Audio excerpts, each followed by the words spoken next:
बाँकेमा योजनाबद्ध रूपमा व्यक्ति हत्या गरी बीमा कम्पनीबाट 2 करोड 50 लाख रुपियाँ भुक्तानी लिने एक गिरोह पक्राउ। पैसाका लागि श्रीमानलाई दुर्घटना गराएर मारिएको तथ्य सार्वजनिक। निवर्तमान अर्थमन्त्री शर्माले बजेटमा करको दर हेरफेर गर्न अनधिकृत व्यक्ति सहभागी नगराएको निष्कर्ष सहितको प्रतिवेदन प्रतिनिधि सभामा पेश।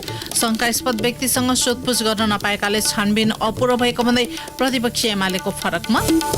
एसपीपीमा सहभागी नहुने बारे अमेरिकी सरकारलाई पत्रचार गरिएको सरकारद्वारा संसदलाई जानकारी।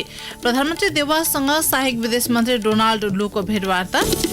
नेपालमा बाघको संख्या 355 पुग्यो। अन्तर्राष्ट्रिय स्तरमा निर्धारण गरिएको लक्ष्य पूरा भए पनि बाघको आक्रमणबाट हुने मानवीय क्षतिलाई लिएर चिन्ता व्यक्त। मंकी पक्सका बिरामी बढ्दै गएपछि अमेरिकामा खोपको अभाव र साफ अन्डर 20 च्याम्पियनसिपमा आयोजक भारतको पहिलो जित। श्रीलङ्का 4-0 पराजित। नमस्कार, कान्तिपुर डायरीका साथमा रमेश र म पार्वता। समाचार अब विस्तारमा। योजनाबद्ध रूपमा व्यक्ति हत्या गरी बीमा कम्पनीबाट 2 करोड 50 लाख रुपियाँ भुक्तानी लिने एक गिरोहलाई प्रहरीले पक्राउ गरेको छ। बीमा कम्पनीबाट भुक्तानी लिनकै लागि 2 जनाको विवाह गराइएको र श्रीमानलाई योजनाबद्ध रूपमा दुर्घटनामा मारिएको तथ्य प्रहरीको केन्द्रीय अनुसन्धान ब्युरो सीआईबीको अनुसन्धानमा खुलेको हो। बाँकेमा 2078 साल वैशाख 27 मा योजनाबद्ध रूपमा टोप बहादुर राणा छेत्रीले चलाएको मिनी बसको ठक्करबाट घाइते मोटरसाइकल चालक सर्जन विकको उपचारका क्रममा मृत्यु भएको थियो। मृतक विकको नामबाट 2 करोड 50 लाख रुपियाँ जीवन बीमा बापतको रकम भुक्तानी भएपछि सो घटना सतहमा आएको हो। त्यसबारे जानकारी दिँदै सीआईबीका प्रमुख उत्तम राज सुवेदीले भन्नुभयो, बीमा कम्पनीले बीमा भुक्तानी गर्छ र पुनर्बीमा कम्पनीबाट लिनुपर्नेमा पुनर्बीमा कम्पनीले चाहिँ शंका गर्छ। यति छोटो समयमा बिहा भएको र चाहिँ पैसा यत्रो ठुलो एमाउन्टको चाहिँ बीमा गरिएको शंका लागेर चाहिँ सीआईबी को सम्पर्कमा उहाँहरू आउनुहुन्छ। त्यो रिलायन्स लाइफ इन्स्योरेन्स लिमिटेडबाट इन्स्योरेन्स गरिएको हुन्छ र त्यो रिलायन्स लाइफ इन्स्योरेन्स पनि आउनुहुन्छ र ठगी सम्बन्धी चाहिँ हामीलाई जाहेरी प्राप्त हुन्छ। घटनाक्रमहरू हेर्दाखेरि 2 जनाको खाता सञ्जीवले खोलिदिएको छ। मृतकको खाता पनि सपना मल्लको पनि खाता। सपना मल्लको 11-12 मा अनि उसको मृतकको चाहिँ 11-5 मा छ। अब मृतकको जीवन बीमा गरिन्छ 11-28 मा, जसमा इच्छाएको व्यक्तिमा सपना मल्ल राखिन्छ, जबकि त्यो बेलासम्म बिहा दर्ता भएको हुँदैन। पहिले इच्छाएको व्यक्तिमा श्रीमती भनेर राखियो, तर बिहा दर्ता चाहिँ 12/2 मा भयो। 1 महिनापछि दुर्घटना हो र बिमा भुक्तानी 78/4/14 मा 2 करोड 50 लाख रुपियाँ हुन्छ। मृतक सर्जन र सपना मल्ल श्रीमान श्रीमती भएको भने पनि लामो समयको सम्बन्ध नभएको अनुसन्धानले देखाएको छ। मल्लको खातामा आएको पैसा स्याङ्जाका सञ्जीव अर्याल, बाँकेका सरदार अहमद खाँ र मिनी बस चालक छेत्री दीपक केसी र ललिता सापोटाले भाग लगाएका थिए। घटनामा सपनालाई सर्जक विकासँग विवाह गराई बीमा बाबतको रकम लिएको कसुरमा उनीहरू विरुद्ध मुद्दा चलाइने भएको छ। त्यस्तै प्रलोभनमा पारी विवाह गराएको कसुरमा सञ्जीवलाई मुद्दा चलाइने भएको छ। यसैगरी दीपक केसी र ललिता सापकोटालाई कर्तव्यज्ञान मुद्दामा अभियुक्तलाई लुकाउन सहयोग गरेको अभियोग लगाइने भएको छ। निवर्तमान अर्थमन्त्री जनार्दन शर्मामाथि छानबिन गर्न गठित संसदीय विशेष छानबिन समितिले बजेटमा करको दर हेरफेर गर्न अनधिकृत व्यक्ति सहभागी नभएको निष्कर्ष सहितको प्रतिवेदन प्रतिनिधि सभामा पेश गरेको छ। समिति सभापति लक्ष्मणलाल कर्णले प्रतिनिधि सभाको आजको बैठकमा प्रतिवेदन पेश गर्नुभएको हो। सम्माननीय सभामुख महोदय, सभाबाट यस समितिलाई प्राप्त कार्यादेश बमोजिम संसदीय छानबिन विशेष समितिको प्रतिवेदन 2079 सभा समक्ष पेश गर्दछु। 129 पृष्ठ लामो प्रतिवेदनको पहिलो निष्कर्षमा भनिएको छ, समितिले अर्थ मन्त्रालयका पदाधिकारीसँग गरेका छलफल, अर्थ मन्त्रालयबाट प्राप्त गरेका जवाफ र कागजात प्राप्त गरेका सीसीटीभी फुटेजको अध्ययन लगायत हालसम्म समितिले गरेका छानबिन र संकलन गरेका प्रमाणका आधारमा करका दर निर्धारणमा अनधिकृत व्यक्ति प्रवेश गरेको देखिएन।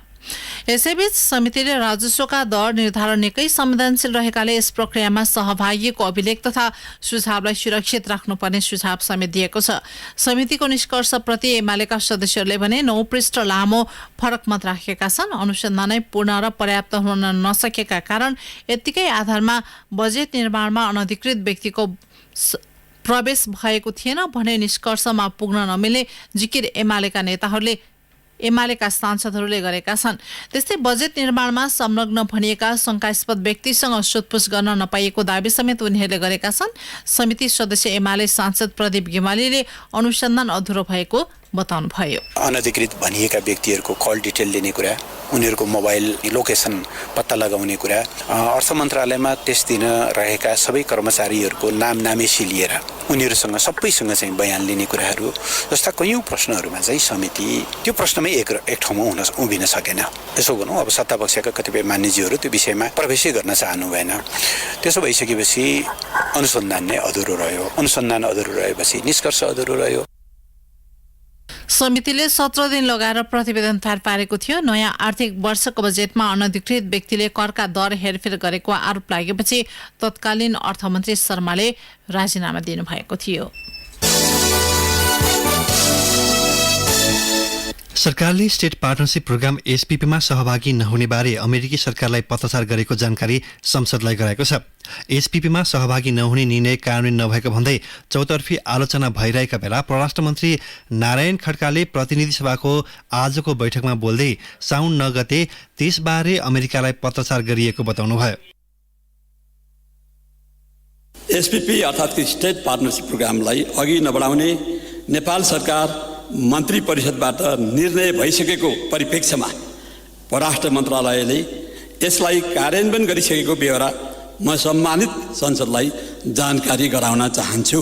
मिति 79/4/9 अर्थात् कि श्रावण 9 गते कूटनैतिक माध्यमबाट नेपालले एसपीपी स्टेट पार्टनरशिप प्रोग्रामलाई अघि नबढाउने निर्णय गरेको लिखित जानकारी अमेरिकी सरकार समक्ष पठाइएको जानकारी गराउन चाहन्छु। सो क्रममा मन्त्री खड्काले सबै मित्र राष्ट्रसँग सन्तुलित सम्बन्ध राख्न र कुनै सैन्य साझेदारीमा सहभागी नहुन सरकार प्रतिबद्ध रहेको बताउनु भएको थियो।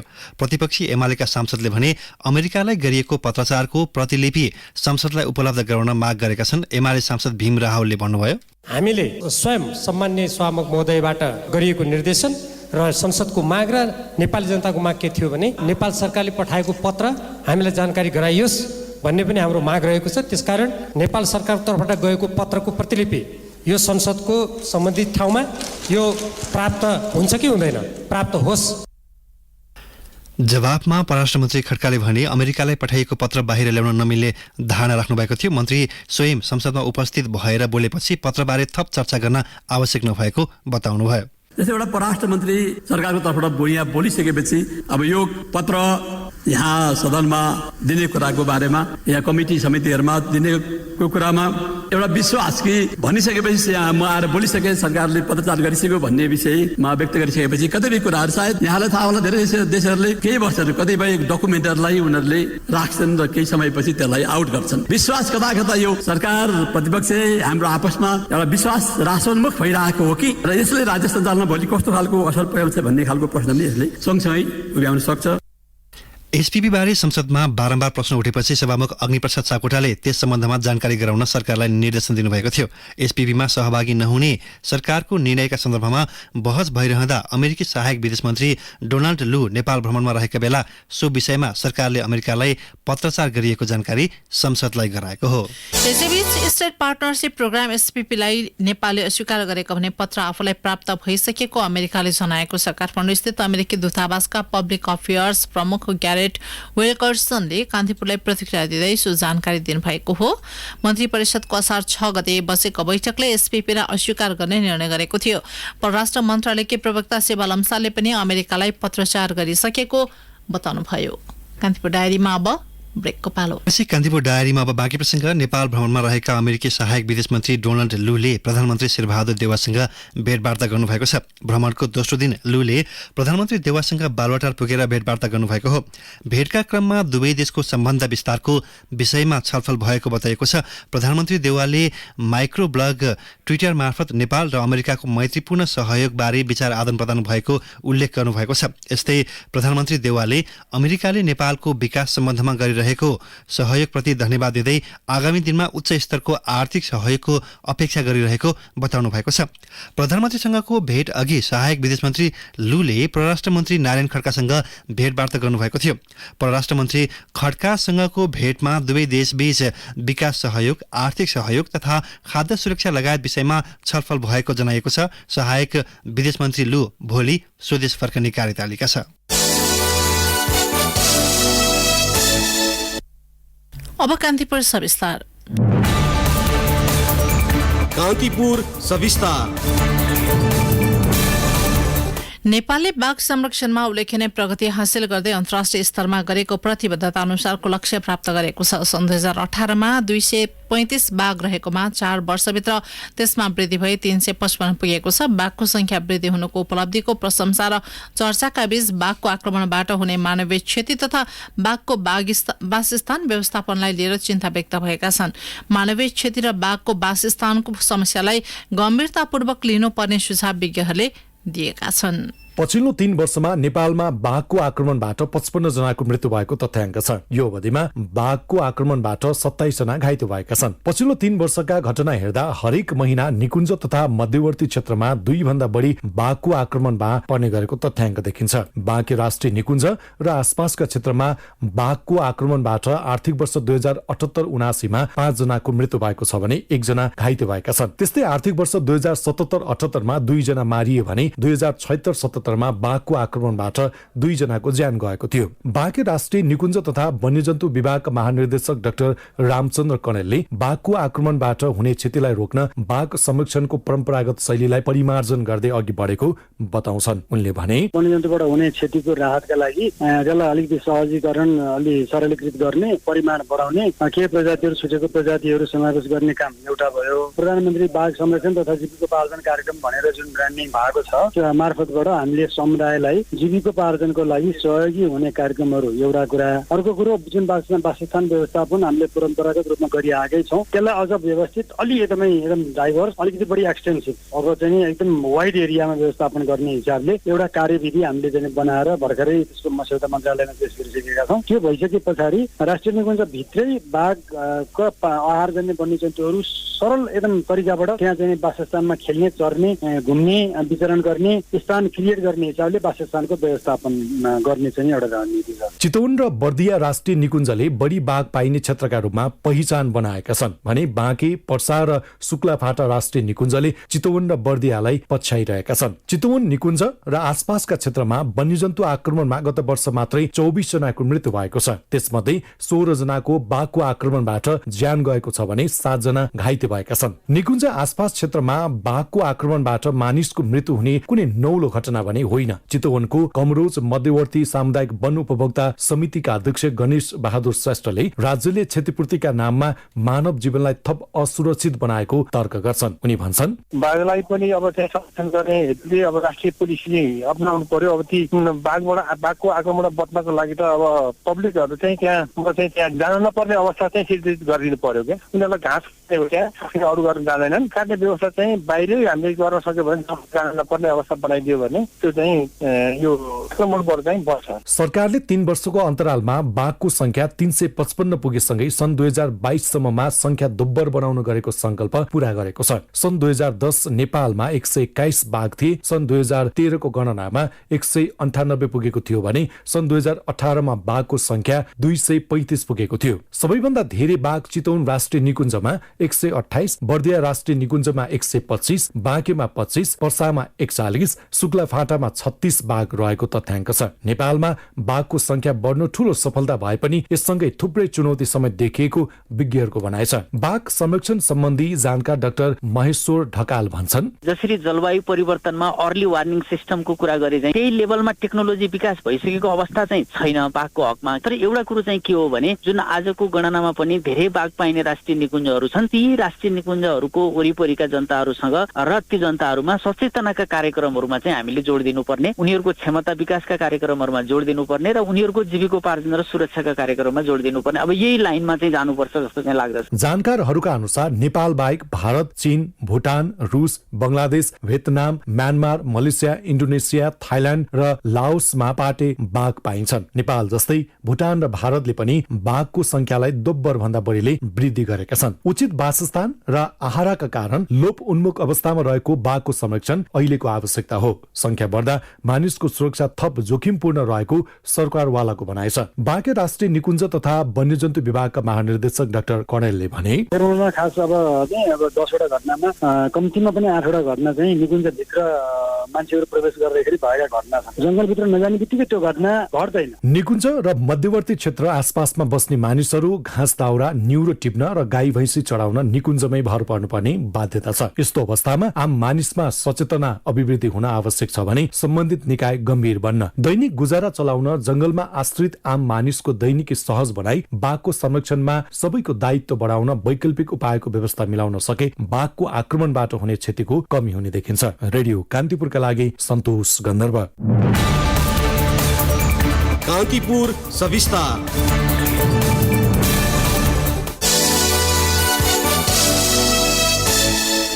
नेपालमा पछिल्लो पटक थप 2 जनामा कोरोना भाइरस संक्रमितको मृत्यु भएको छ। यो सँगै संक्रमणका कारण ज्यान गुमाउनेको संख्या 11,964 पुगेको छ।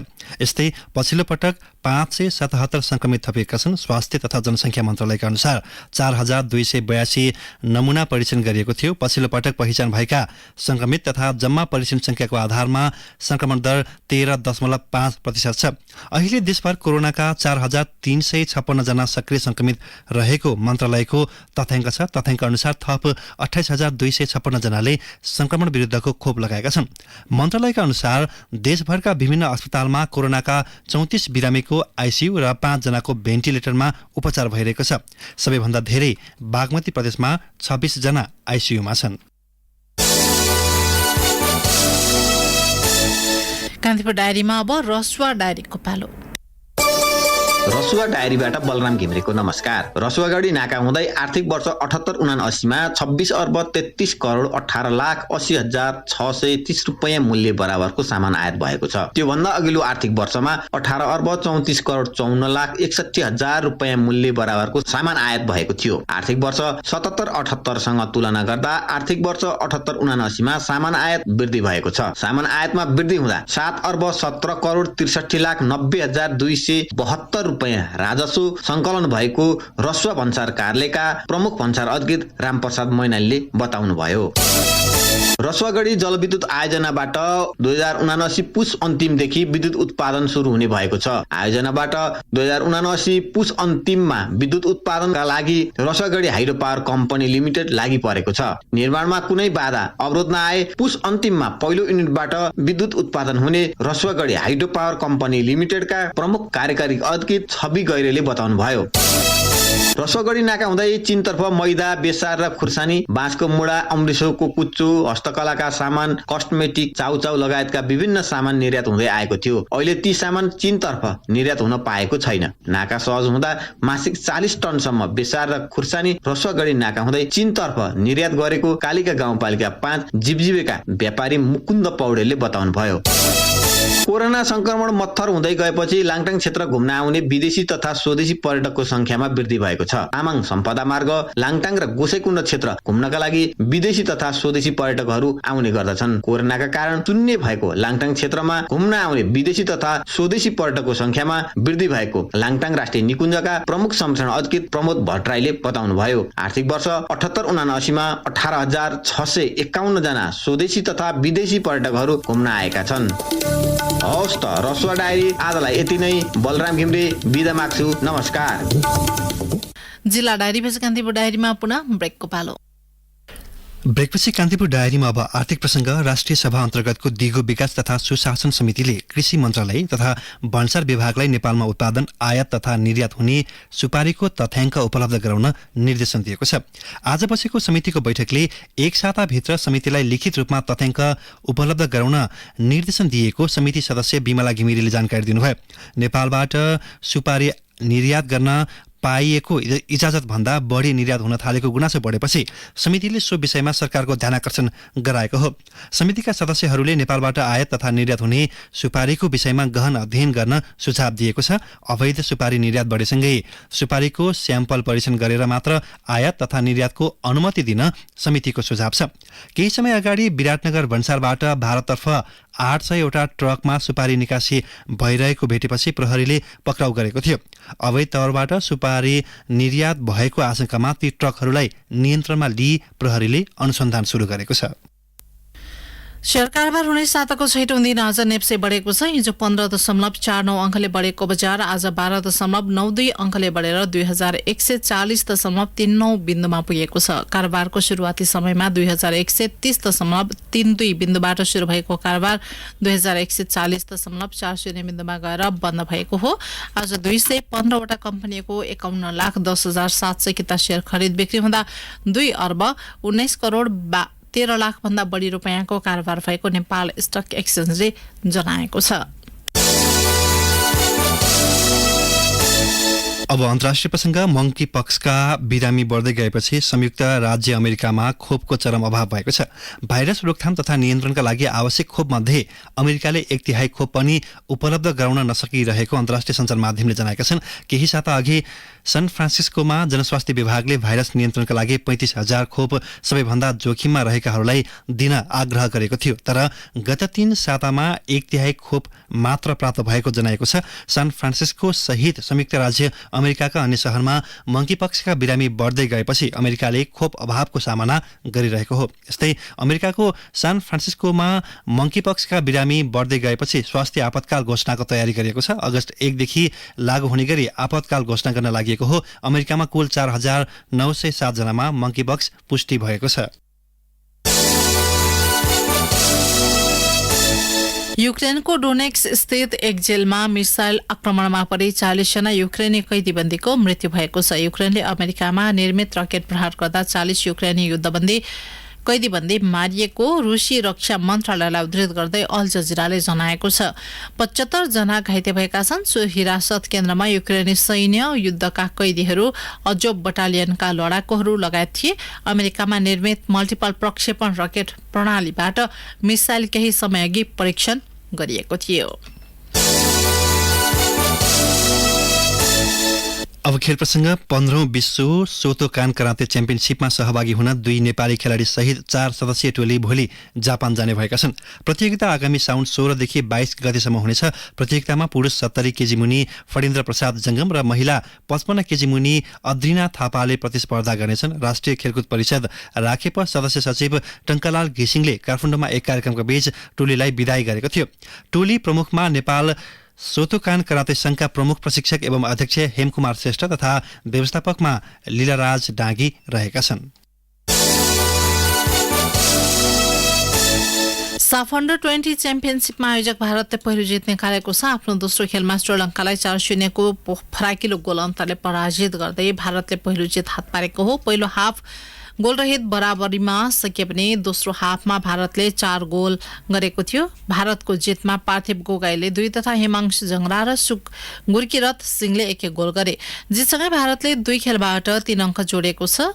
श्रीलङ्का यस हारसँगै 3 खेलबाट अङ्कविहीन बन्दै प्रतियोगिताबाट बाहिरिएको छ। प्रतियोगितामा नेपाल र बंगलादेशको समान 2 खेलबाट 6 अङ्क भए पनि नेपाल गोल अन्तरका आधारमा शीर्ष स्थानमा छ भने बंगलादेश दोस्रो स्थानमा छ। यस्तै आज भएको अर्को खेलमा बंगलादेशले मालदिभ्समाथि